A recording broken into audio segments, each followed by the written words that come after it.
We're talking offensive spring storylines for Nebraska. And I want to hit on quarterbacks. We got our first taste of Jeff Sims. No Casey Thompson yet. And that was interesting in its own right, because I always felt like there was kind of a political effort when there's quarterbacks, like it's going to be the quarterback day, so nobody's feelings get hurt or whatnot. Oh yeah. It was Jeff Sims today. No Casey Jeffs share the day. It was Jeff Sims, and we got to hear Jeff Sims for the first time, at least speak after our practice, and said he's got to get used to that cold weather in Nebraska, and that's a little I would say concerning, but it's fine. It was interesting to hear him say that. He said the coldest he's been in is 47. Now he's a native of Jacksonville, and he played at Georgia Tech. God, it was pretty cold. He at the never Gator. played in Boston College. Maybe it's possible he didn't. It's strange to me. Yeah, he said the coldest. I interpret it as the coldest he's played in. He said the coldest he's been in. Now that would be amazing if he's. Yeah, I don't know about that. Anyway, he's had to adjust to it. He said he came out the first practice in sleeves and said this doesn't even really help, so he's going sleeveless. I don't think it should be made a big deal of. I mean, I'll tell you what, he's the best looking of those guys physically. Man. Looks like Vince Young. Yeah, he does. He's poised. You could tell. He said, I don't know if it was you that asked him, what's the transition been like? And he said, hey, it's my 4th year in college, so it shouldn't be that hard, right? Right. You know the day-to-day operations and that. So, like the physical stuff, I don't think that's much of an issue. Well, I don't think the off-field is much. Yeah. And it's just, can he do all the other things necessary to be a starting quarterback in the Big Ten? Can he beat out Casey? Exactly. Can you beat out Casey? Can you win your room?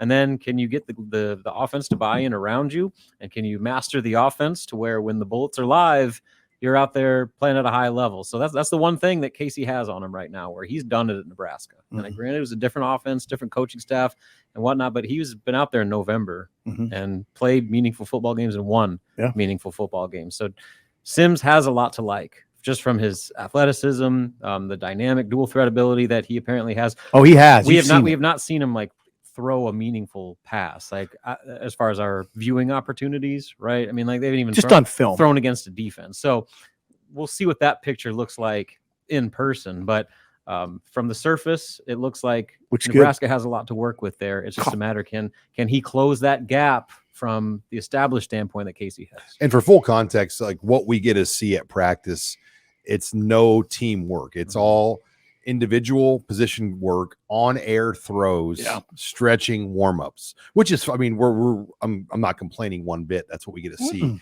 because that's pretty much the norm at most places, but we're not seeing 7-on-7 or team or inside run or, throws with coverage on them. So you're right. Until we go to that red, white spring game, or maybe Matt Rule said, you know what, we'll let you guys watch that scrimmage, which is doubtful, but we'll see. You never know. You never know, but you're right. No, there's no real conclusions to draw right now from our standpoint. Through only 5 practices. But by the way, Casey did throw some passes in the early stages of individual work today. Yeah. Just threw some short passes. They downplayed that though. Matt did. I don't even know if Matt. Yeah, so I don't even know if Matt was aware of it. The throws he does has nothing to do with the team work. So he's not in there with the QBs running drills. He's in a yellow jersey, no pads. He's off to the side with the other guys that are out for spring, kind of just doing their own thing. But he is throwing a football. He did throw a few. He didn't look like, he threw a few. He was totally hurt by it or anything like that. So I encouraging. And one of the follow-ups Matt Rule had was that he's getting close to actually being cleared to do more stuff as far as what he can do day to day in practice. Yeah, he looks good. He's not there yet, but he is making good progress. That's a good photo of Casey right there. That's from practice Tuesday, yellow jersey, as you can see. All right, let's talk running backs, because Anthony Grant was back at practice. We know he's there Saturday. I don't know if he practiced the days leading up. It's unknown how many practices he was suspended for. Saturday for sure, though, right? I know for sure he practiced Saturday. Yeah. But we don't know about the other days last week before Saturday. But I'll tell you, Grant, I don't want to say he looked smaller to me, but he looked a little lighter in the pictures that we had from practice today. Yeah, I didn't see him. I never laid eyes on him. I don't know if he's lost weight, but that's gonna be a battle. Oh God, yeah, because now Irvin's a factor. They love Gabe Irvin. They really like Gabe Irvin. Matt Rule goes out of his way to go above and beyond with his compliments. Yeah, I didn't even put it in the practice clips because he said it before. Mhm. I probably needs to be reiterated. Maybe Yeah, put a message board post. He's saying up. he's doing some really, really, really physical things. Yeah, You know, they really like him. So I mean, like Matt Rule, like I think he kind of tipped his cards a little bit where of what he really looks for in a true number one running back is who can finish games in the fourth quarter. They want to get at least 75 yards rushing in the fourth quarter to win. And he was while he said that, he was talking about Gabe Ervin Jr. Yeah, he was. He was complimentary of the room. He said, "I don't know what the rest of the Big Ten." Mhm. He said, "I don't know what the rest of the Big Ten has, but we have a good running back room. It's their best position group on offense. Clearly, I don't even Hard to argue. Yeah, I mean, maybe you could say quarterback. Now, if like months down the road, if Fidoni's Fidoni, A healthy tight end room. Gilbert's back to being like an All-American level player. Good point. Then tight end all of a sudden becomes like If you're good at quarterback, tight end, running back, maybe Billy Kemp get 55 catches. I mean, it might be all right on offense.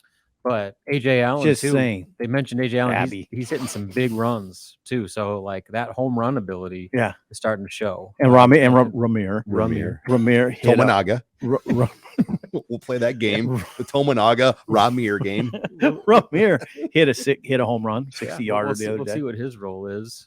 He's kind of bouncing around, but Yeah, he's bouncing around again. even Emmett Johnson, Matt Rule said he looks like a point guard out there with the way that he sees the field and that vision that he has. So, I mean, you can see he's not hiding his excitement about that. He likes that group a lot.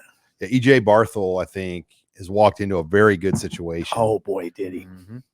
I mean, I don't want to overstate it, but you can just say, Keep those guys healthy for one. well, Grant ran for 900 plus. You saw AJ Allen, what he did. He looked like he was about to overtake Grant. So that right away, you're pretty good. Then you have Gabe Ervin, who started 2 games as true First freshman. true freshman to start an opener in program history. Right. So it's not all just us hyping them. They've done things, And Ramirez was their leading rusher among the running backs in 2021. They got a room there. They do. 4 deep right there. Yeah. Basically 4 guys that have started. Yeah. Mhm. I mean, AJ Allen didn't technically start, but I mean, it was. I don't know. Yeah, no, you're right. I don't know what to think about Ramirez back in the slot. It was just today. Yeah. It was just today. They said they were kind of desperate. I mean, obviously with that, and then with Jalil Martin moving over. So I mean, they just needed some bodies, I think. So I think that's what it is. But he did say in his interview that he was open to doing that more. He did. If He was. needed. And maybe that's just him being a great team player. But that's what Ramirez I is. really hope that he can just find a spot. I almost wish You he don't put his feel foot down and say, I "Hey, know. pick a spot here." All right. Maybe he knows he won't play at running back right now over the other guys. Maybe. And you look at that scholarship chart, those 6 freshmen, not a one of them are here right now. So they are lighter on numbers when you get into it. Alante Brown's not here, as we know. Lighter at receiver, you're saying. Yeah, like lighter on quality numbers. I mean, they have numbers, but Xavier Bett's back. Hardy, and Victor Jones, they're not really factors when you talk about guys today. They don't come up. Garcia Castan is back in the picture. Betts is back in the picture. Washington, Fleeks, Kemp. So those top 5, I think, are pretty solid. But after that, by the way, Jeremiah Charles, how about this, guys? He went 50 feet 3 inches in the triple jump last weekend. That would have been top 10 of the Big Ten.